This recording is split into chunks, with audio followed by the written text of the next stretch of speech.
Remember, a la carte, $1 for any cup of coffee now at McDonald's. Also the home of the Shamrock Shake, ladies and gentlemen. It's that time of the year. He's not Irish, but he's wearing the green today, his military green. The book, Drive On.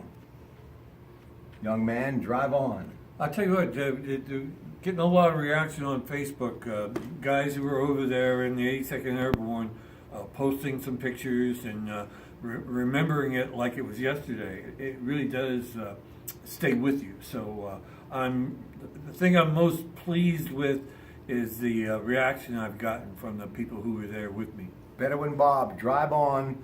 Pick it up wherever great books are sold. Don't miss it. Now, let's talk about the Pens. Crosby, league-leading 34th goal. They win 4-2, 67,000 fans. The city never looked better. Dallas on Tuesday night at 8. A win-win for the Penguins, the Flyers, and Gary Bettman in the NHL.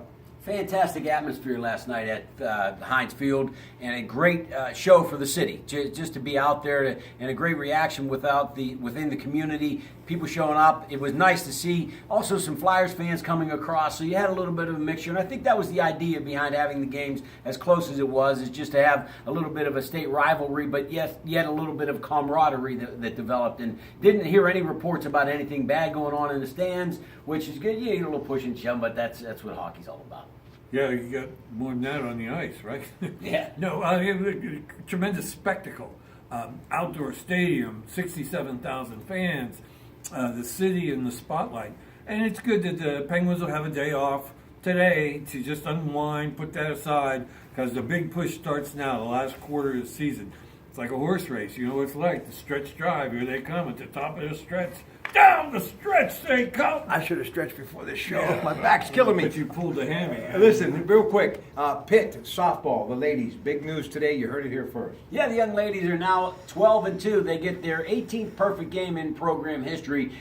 Perfect games in softball are not completely uncommon, but still really nice to get one at a nice event. The Troy State in Alabama is where they were for a tournament this weekend, and finishing that tournament off with a perfect game. Really nice way to finish. Susie McConnell, Lady Panthers getting ready to tip off against Syracuse at the Peterson Event Center. It's all about breast cancer awareness. Pink out at the Pete. Yeah, Pink the Pete. Pretty nice little way for them to get to the end of their regular season, now with the chance to maybe make a run in the ACC. They're struggling a little bit right now, but we all think that Susie will get them right. We got all sorts of good news for you today. The Panthers, the men, lost their final home game of the year yesterday, North Carolina, but there's big news for Duquesne. Not that they won yesterday. They lost 2 against St. Bonaventure, but some new digs and renovated A.J. Palumbo Center. Yeah, they are rumors, but they seem to be very well substantiated rumors that there's going to be a $40 million investment into the Palumbo Center. Just kind of gut the entire facility,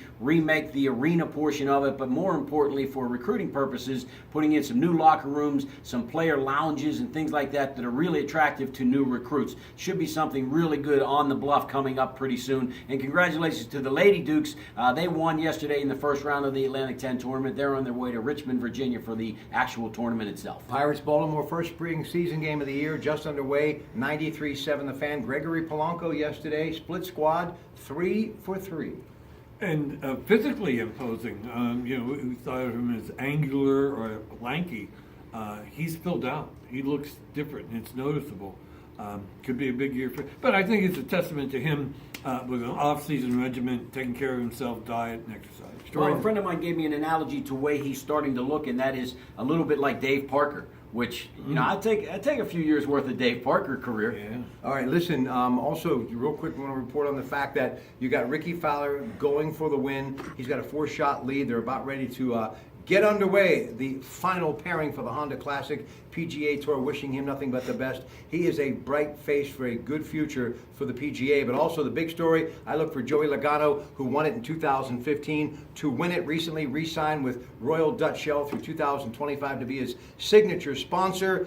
The checkered flag, they're going for it. It is America's great race, the Super Bowl of racing, coming up shortly on Fox, the Daytona 500. I don't believe mathematically it's possible to have a closer race this year than they did last year. It was one hundredth Hamlin of a last second, year. I believe, was Right. the victory margin. So other than that, you got to call it a dead heat, I would imagine. So that will be an interesting. And if they can get a finish that's that intriguing, they'd be really fortunate. Yeah, and of course, Junior back in the fold in the front row, part of Hendrick's Motorsports, Chase Elliott on the pole. Ladies and gentlemen, Bob Dvorak, Greg Diolis. This is the Bowser Nissan Studio. We are at CBS Radio World Headquarters in Green Tree. I will talk to you tomorrow night. Rob Pratt, Monday night at 7 on News Radio 1020 KDK. Enjoy the Daytona 500.